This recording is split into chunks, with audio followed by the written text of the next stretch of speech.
Woods family understands something. You just don't take, you give.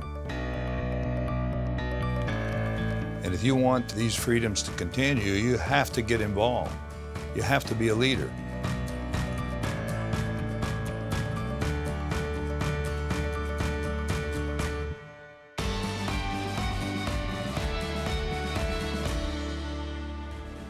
The Woodses are known for their generosity of time, energy, and finances in supporting the NRA. My husband and I were in the same class in 7th grade, which was kind of fun. And we started dating in 11th grade and got married early and had 4 children very quickly. And before you know it, that was it. My parents started dating in high school, and they stayed together up until my dad died in 2008. That's a long time. They both had their own distinct lives, but yet were connected. And I really admire them for that. It takes a lot of hard work, and they made it work. John Woods was a person that I got acquainted with really back when the NRA Foundation started. When the foundation was first organized in the early 90s, John was one of a small group of people that was invited to serve on the organizational board of trustees. Terrific individual, closer than a brother to me, frankly. We made a good team together. He believed in financial stability and security through endowments, and that was the way you assured financial stability and security for the future of the organization.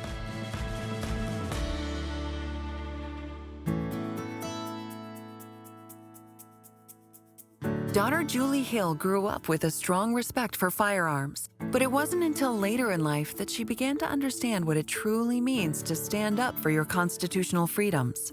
I grew up with guns in the home. We spent a lot of time at our family farm. We spent a lot of time in the backyard. So, I grew up around that. I didn't hunt myself as a teen or in my early 20s. I went to college. Then a couple years later, Dad said, well, come work for me. So I did. I helped him in his marketing department, and I met my husband there. We eventually started dating. And then we knew right away. We knew really fast. It was just a really good chemistry for the two of us. Yes, I think we're a great team. Yeah. So I got married and had babies, started raising my kids. The NRA things we did before all started because of the hunting and all the NRA guys. And I'm sure John may be a life member 100 years ago. But it wasn't until in Indianapolis, the annual meeting, I thought, I'll see if Julie wants to go with me. And that's what started this whole thing. I watched the enthusiasm of all the members and all of the people together and their passion for their country and what they stood for come together and fight for their Second Amendment rights. And it was like one big giant family, no matter what level you were at or where you lived or anywhere. And I was really, really empowered by that. And it just came together for me right there. I want to be able to protect myself, and I fear that those rights are going to be taken away. And I really wanted to help. And lo and behold, who would have thought that Linda and I would end up in the room next to Right you next and to your us. mother. That's There's right. 70-some thousand people there. What are the odds of that? I saw you walking down the hall, and I went, passed. Julie talked to me about her desire to replicate her father's philanthropic philosophy as it pertains to the NRA. And asked me, she says, I'd like to better understand how my dad felt about it because I'd like to carry that legacy forward. and I said, Wayne, how can I help? And I said, well, Julie, that's up to you. And I said, if you answer that question, you will know. And all of a sudden, I started realizing with the Second Amendment, to me, what it meant to me. A person who doesn't really shoot, doesn't really hunt, but believes, yes, indeed, that I need to protect myself and I want to protect my family. So the answer to that question is obvious. It was Women's Leadership Forum. Wayne said, I want you to start off and do exactly what your father did at the beginning of the foundation, the same way your father did back in 1990. So we created the Women's Leadership Forum Endowment.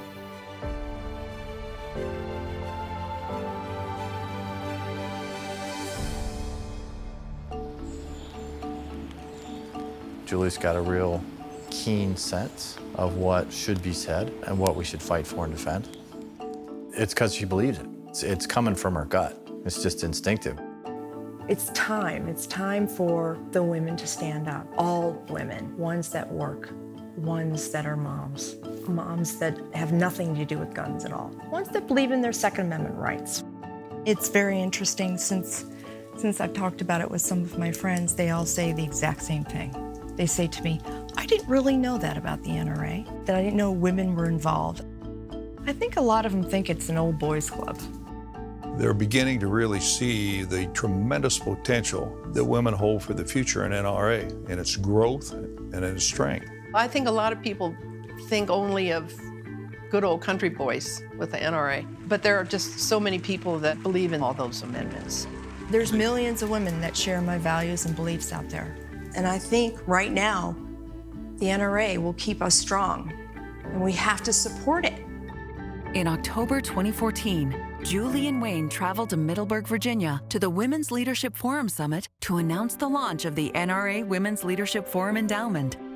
I'm very honored to be here today to share my story with you all.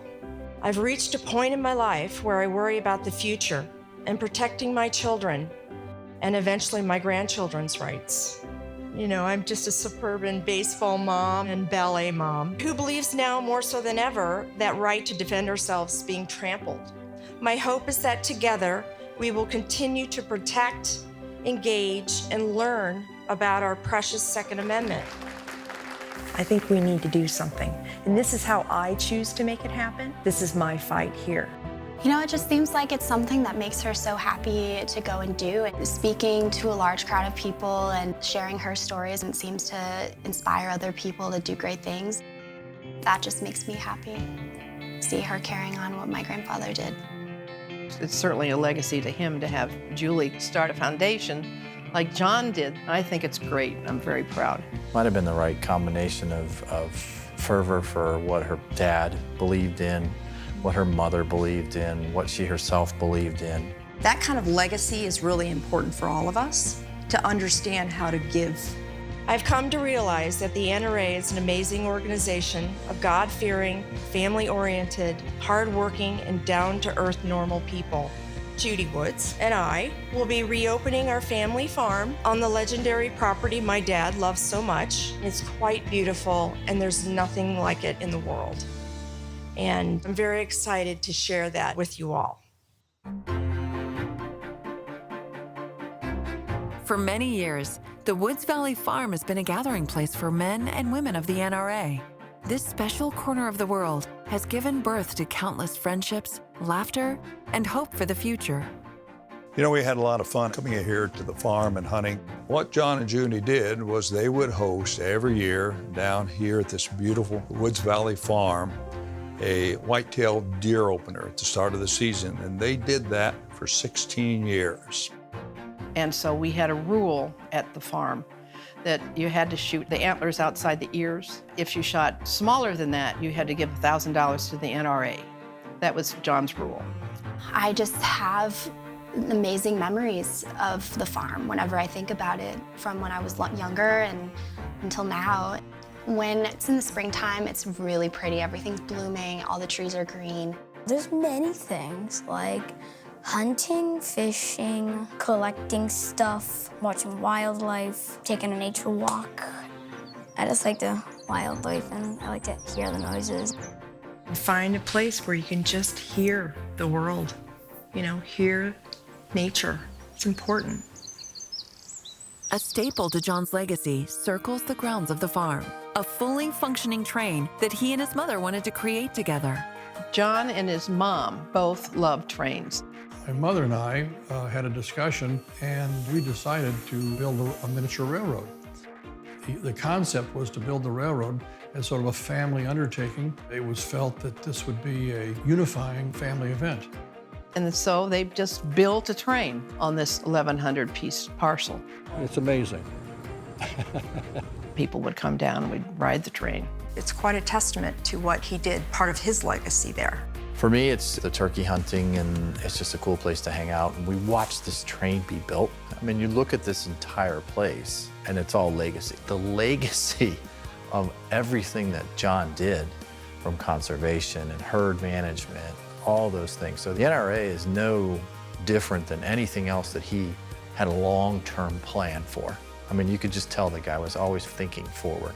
I really feel this is how I could stand up and fight, by starting this endowment and paying that forward for my children.